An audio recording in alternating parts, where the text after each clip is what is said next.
भर्गो का मतलब जला देने वाली, वीर्यम व भर्गई।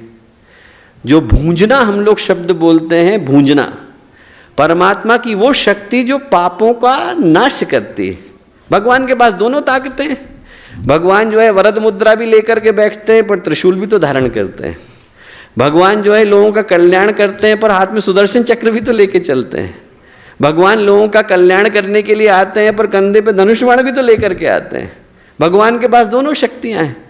हमारी दुष्टता और भ्रष्टता दोनों को नष्ट कर पाने की सामर्थ्य किसके अंदर है? गायत्री मंत्र के अंदर है। गलत करेंगे तो पापों का शमन करने के लिए माँ गायत्री उतरती है, और गलत सोचेंगे तो सद्बुद्धि देने का काम माँ गायत्री करते हैं।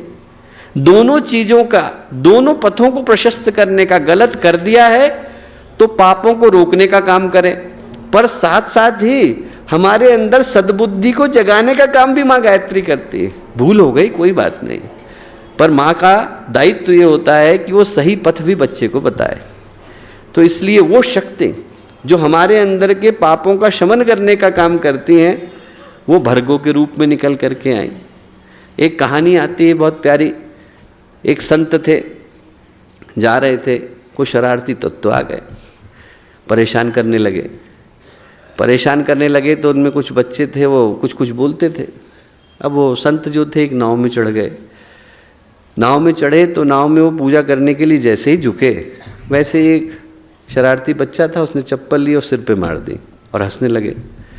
इतनी देर में एक आकाशवाणी हुई और उन संत से बोली कि बेटा तू कहे तो मैं अभी इस नाव को पलट दूं। संत बोले कि माँ पलटना ही है तो नाव मत पलटिए, इन बच्चों की बुद्धि को पलटिए। वो जो बुद्धि को पलटने का काम है वो माँ करती। दोषी बहुत हैं, दुर्गुण वाले बहुत हैं, पापियों की कमी नहीं है, पर यदि सिर्फ उनकी भर्त्सना करी गई, उनको लताड़ा गया, तो जीवन में सुधार का अवसर कब आएगा? गायत्री का मंत्र है, वो ये बताता है कि पाप तो इंसान से हो जाता है, पर उसी के अंदर पुण्य करने की संभावना भी विद्यमान है। उसी अंगुलीमाल में भिक्षु बनने की संभावना भी विद्यमान है। उसी भटके हुए इंसान में देवता बनने की संभावना भी विद्यमान है। उसके अंदर के देवता को जगाने का काम ये भर्गो करता है।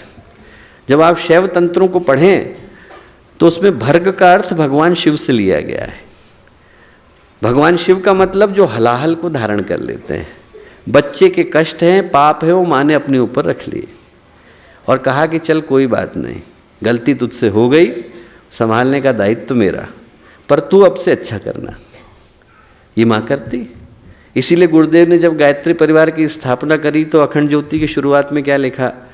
सुधा बीज बोने से पहले कालकूट पीना होगा, पहन मौत का मुकुट, विश्वहित मानव को जीना होगा। कि अमृत तो आएगा, पर अमृत के आने से पहले जहर तो किसी को पीना पड़ेगा।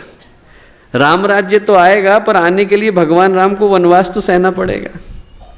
यहाँ पर सब अच्छा होता है, पर अच्छे होने से पहले बुरे को किसी न किसी को तो सहना पड़ता है। माँ गंगा का अवतरण होता है, पर होने से पहले भगीरथ को तपना तो पड़ता है। यहाँ पर भर्ग का अर्थ यही है, पापों को नाश करने वाली, सद्बुद्धि को जगाने वाली। हमारे YouTube चैनल शांति कुंज वीडियो गायत्री परिवार को सब्सक्राइब करें एवं बेल आइकन जरूर दबाएं ताकि गायत्री परिवार की विभिन्न गतिविधियों की जानकारी आपको मिलती रहे।